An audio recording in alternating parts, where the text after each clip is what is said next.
It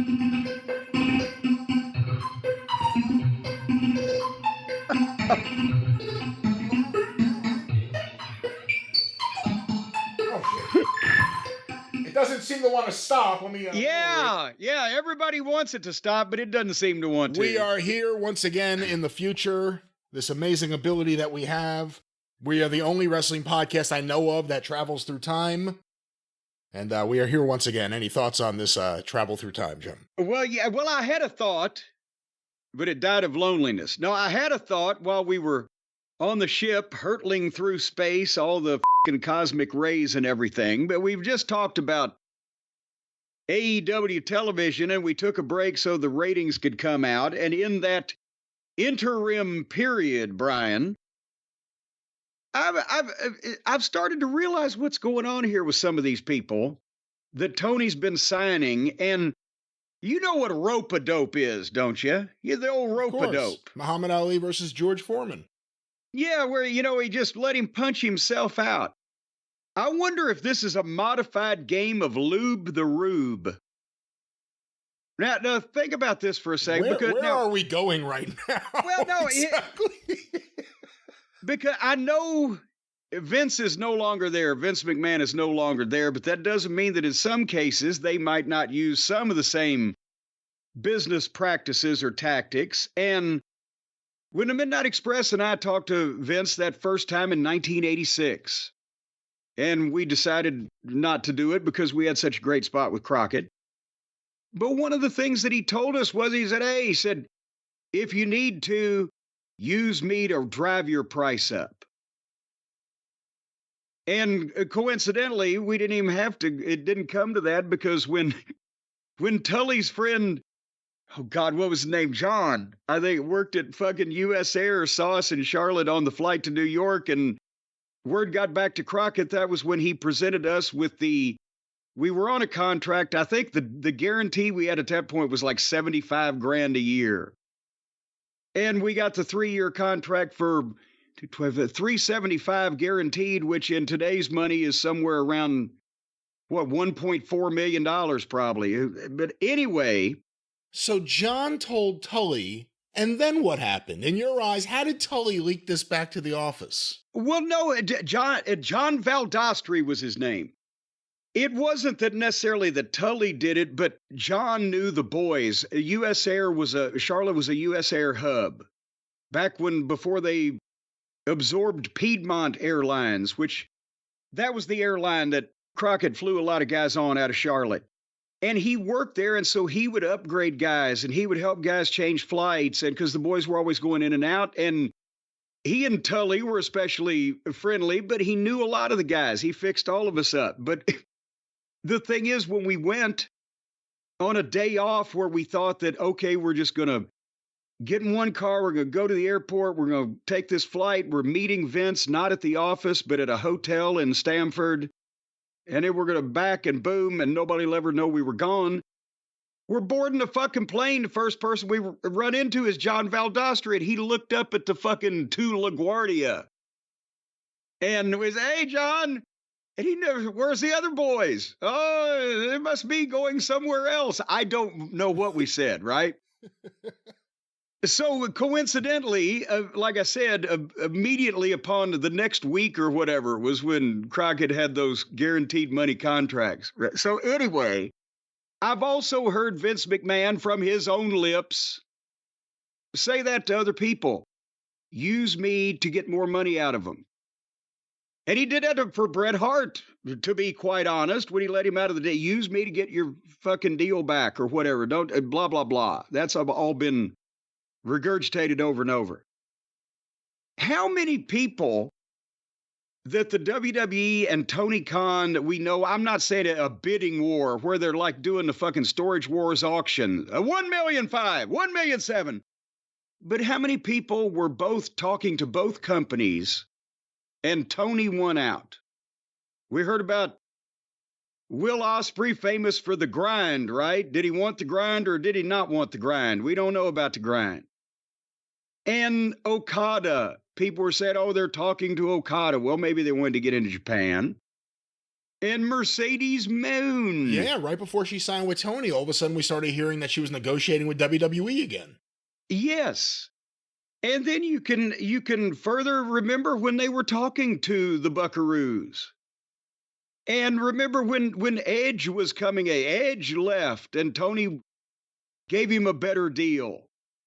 And you could say same to Mark Henry. When he left, he wanted to be more involved in either training or whatever he's wanted, and they didn't apparently want him. But he got a lot of money to do very little in AEW for the past 3 or 4 years. And then that deal is up. And when that deal is up, his son suddenly signs with NXT and he's back on the television. The point I'm making is Tony's winning a lot of these, right? What if they're fake fucking finishes? Because it wasn't something that Vince wouldn't do to say, hey, you might not want to come now, but you might want to come later. But right now, he always wanted to babyface himself to the boy, use me to get more money. Well, what if they're talking to these people that, let's say, that I am the WWE and I make a lot of money, and you, Brian Last, are Tony Khan and you have a lot of money. And I know that you want to sign the newest indie darling or somebody from another country or Jack Double Barrel Cannon. Everybody's all making a big deal on the internet about Jack Double Barrel Cannon. So what if I call old Jack Cannon in and say, I'll give you $1 million. But of course, I'm going to own your name and I'll change it. And I'm going to own your likeness and intellectual property. And you're going to work X hundred days a year, and give him a sales pitch that you don't necessarily want him to take. But you've set an offer, a price. And then old Jack Cannon goes over to fucking Tony. Tony says, well, I'll give you $1.5 million and you can own your shit, or you can be an actor, or you can only work 1 day a week, or you don't have to come then if you don't want to, or all the ancillary things that everybody that signs with AEW says they love about the company and the job. And then the WWE, they particularly may not have wanted the fucking guy to begin with, but since they've got billions of dollars, if they fuck up and get one every once in a while, who gives a shit? Meanwhile, they're setting Tony's price that he's got to beat and treat him like bosom buddies too. And Tony's winning more of these than he's losing.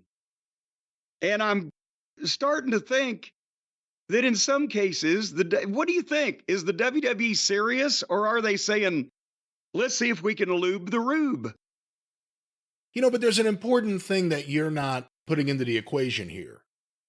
When Vince McMahon would deliberately say that to both make himself a babyface to talent, but also because that's what he wanted. He wanted competitors like Vern Gagne, specifically Jim Crockett Jr., but he wanted Bill Watts, everyone. He wanted everyone to overpay because he knew that they were wrestling promoters living on the money of wrestling.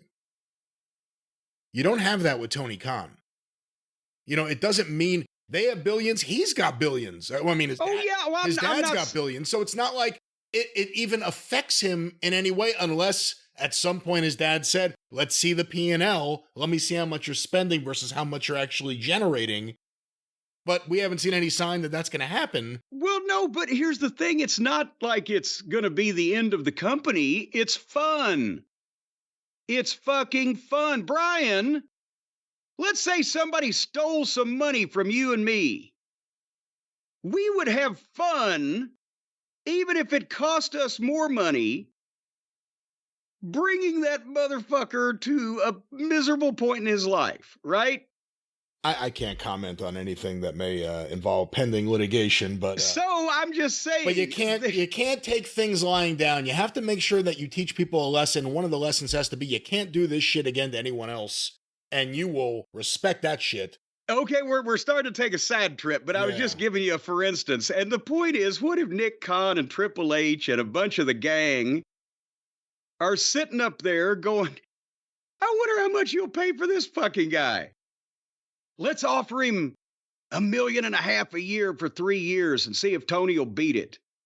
But they know he will. I mean, it's not even. Yes, and it's fun to watch him because now That's that's the thing. They wanted Okada. They wanted these guys. Tony offered them, but not just more lucrative deals, but just better for the wrestler, not necessarily the promotion. The fact that Ospreay's flying home all the time and just they couldn't match that. I'm saying if I was still in a Stamford office, I could see a bunch of people having fun with this.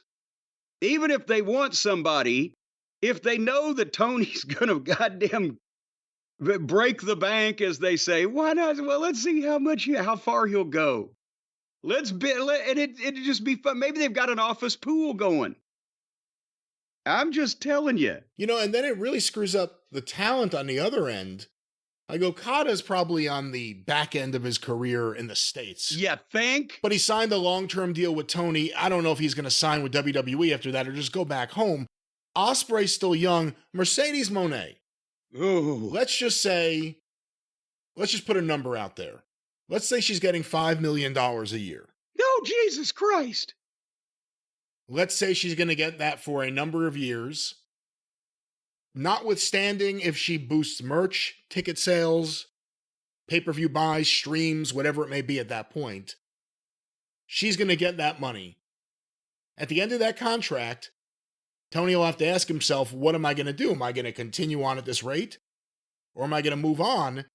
If he moves on, she's never going to get that kind of money anywhere else. It almost screws her. Not that she doesn't want the money right now, but she's now locked into Why would you need money after that? People need money.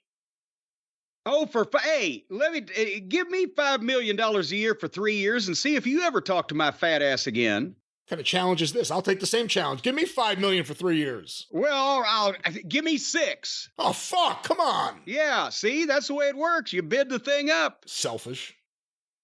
No, I don't give a fuck how old unless you're a complete fucking nitwit who wants to drive a fucking Maserati around and act like a goddamn movie star. If you make $15 million over a 3-year period and you ever work again, you're a fucking moron. Unless you want to. Where were we going with that? Anyway, a Maserati is nice to drive like once if it's not yours and you don't have to worry about any of the bills for it. That's my experience. But anyway, I'm just saying that it would be fun. They know that Daddy got money. You're a rich kid. They know Daddy got money, but it would still be fun to make the other guy spend more than he needs to, and certainly more than a commodity or a product or a piece of merchandise or an action figure or whatever is worth to get it. So there could be some shenanigans taking place, is what I'm trying to say to you. This also goes to the bigger problem with AEW, the culture of AEW, I guess we'll say, Tony Khan's leadership. In the early days, not that money wasn't the primary thing for a lot of talent, but in the early days, there was a positive energy around it publicly. Yes. And it was a wonderful place to work. And there was no drama. And the locker room kept secrets. Remember, Brody Lee was sick. No one said a word. This is the same locker room, some different people, but a lot of the same people. And they talk about all sorts of shit now.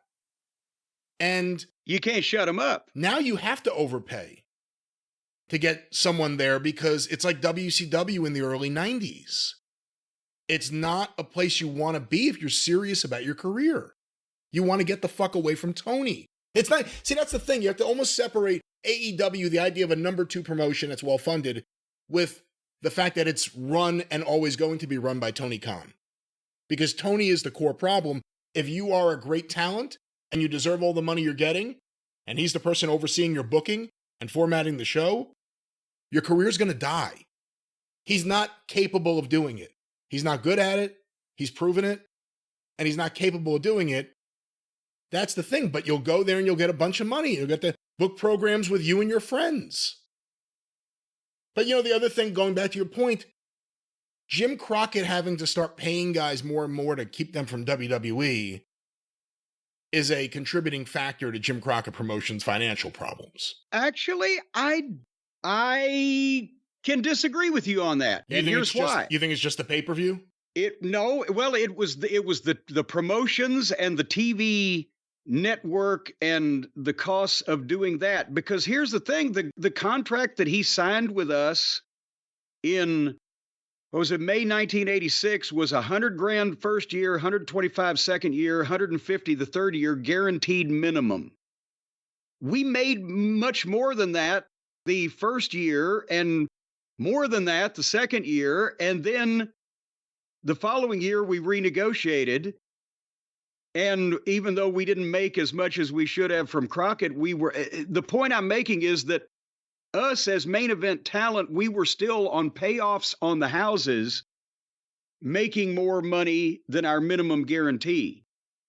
But what was an extreme drain and burden is the expansion of buying the different promotions and then going into Florida, going into Kansas City, then expanding across country with live events, and then the big UWF thing. That was the fucking problem. And the plane and the goddamn the second plane. Yeah. The second plane and the office in Dallas, because it was a major media center where the brain fucks that said they were going to make all this money on fucking syndicated television were headquartered. Well, then here's the question.